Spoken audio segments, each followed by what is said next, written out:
sexual harassment charges against Democratic lawmakers are threatening to drown out the party's message on tax reform at a crucial juncture in the year-end fight over President Trump's prized legislation.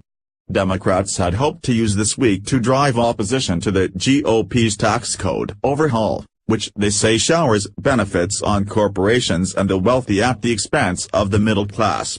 But the message has been muddied by the lingering storm over the harassment charges swirling around Senator Al Franken, D. Minnesota, once seen as a 2020 presidential contender, and Representative John Conyers, Jr., D. Michigan, the longest-serving current member of the House.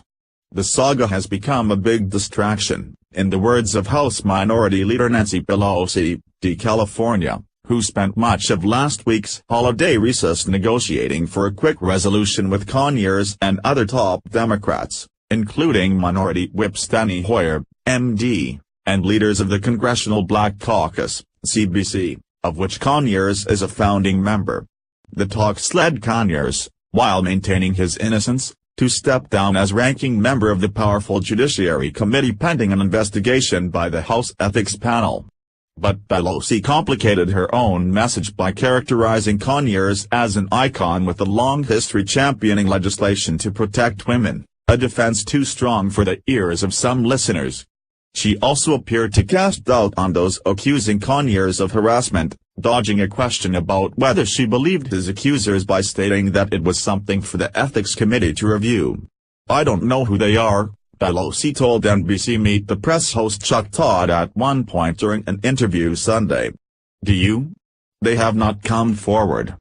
Pelosi did a bit of damage control on Monday evening, saying she had spoken to a former Conyers staffer about his conduct and believes her allegations.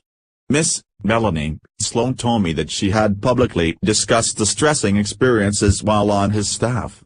"I find the behavior Miss Sloan described unacceptable and disappointing." Some Democrats have scoffed at the ethics probe, saying it's an insufficient response considering the nature of the allegations against Conyers. Representative Kathleen Rice, DN.Y, said the accusations are as credible as they are repulsive. She's urging Conyers to resign. If men who engage in this behavior suffered real repercussions, more victims would speak up, and maybe other men would decide to act like decent, civilized adults and not prey on women who work for and trust and admire them, Rice said. Representative Jackie Speier, D. California, a self-described victim of sexual harassment who's sponsored a number of anti-harassment proposals, has said that if the ethics panel finds the charges against Conyers to be accurate, he should step down. "The allegations are very serious," she said Sunday on ABC's This Week. Some Democrats described Conyers' decision to temporarily step down as a victory for Pelosi and other leaders hoping to avoid a long-running scandal like that which engulfed former Representative Charlie Rangel, DN.Y, who clung to his Ways and Means chairmanship for almost 2 years amid mounting accusations of ethics violations. Rangel was ultimately censured and retired from Congress at the end of last year. "She deserves some credit for how swiftly this has happened," said a senior Democratic aide. Still, Conyers has rejected calls for his resignation, and the revelation of his previously undisclosed harassment settlement has thrust the House into a furious debate over legislation requiring more transparency surrounding similar cases on Capitol Hill. That debate, combined with the slow drip of new allegations against Conyers, is sure to keep the issue in the headlines through the end of the year. For leadership, they're very conscious of, on the one hand wanting to do the right thing and not have abusers in the caucus, and on the other hand piling onto somebody and then finding out that it was wrong, said a former Democratic leadership aide. "You're talking about people's lives and careers here on both sides." Pelosi and other Democratic leaders led the calls for the ethics investigation, including of a taxpayer-funded settlement paid to one of Conyers' accusers, and they're pushing hard for greater transparency in future cases. The episode creates another potential headache for Democratic leaders fighting to shift the focus back to tax reform, the likely fight over which Democrat will replace Conyers atop the Judiciary Committee. The Democrats have a long tradition of rewarding seniority, and Representative Gerald Nadler, DN.Y, who sat just below Conyers on the panel, has assumed the role of acting ranking member. But many Democrats expect an eventual challenge from Representatives Zoe Lofgren, D. California, who's next in line. That battle, pitting two popular and highly respected lawmakers against one another, could prove yet another distraction as the Democrats are seeking unity ahead of December's high-stakes policy fights. Complicating those dynamics, it's unclear if such a challenge could be made for the position of acting ranking member.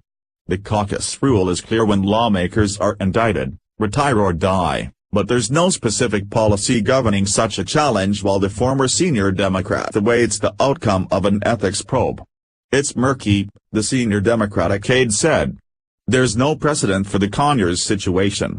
The Conyers episode is particularly delicate for Democratic leaders because it also involves thorny issues of race. Members of the CBC, along with the other minority caucuses, have long fought to maintain the system rewarding seniority, a system embraced by Pelosi. The CBC put out an initial statement calling the Conyers allegations disturbing and urging him to cooperate in any investigations. But the group stopped short of endorsing such a probe. The office of CBC Chairman Cedric Richmond, D-Law, did not respond to questions Monday.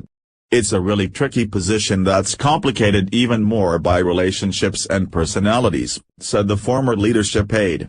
The undercurrents within the caucus mean that things that aren't necessarily intended as racial become racial very fast. As the Democrats return to Washington on Tuesday to work through their approach to the Conyers allegations and the question of judiciary leadership, some are predicting that more accusations against Conyers will push the Michigan veteran from Congress, and make leadership's response that much easier. If one or two more accusers emerge, Conyers will be toast, said the senior Democratic aide. He may already be toast.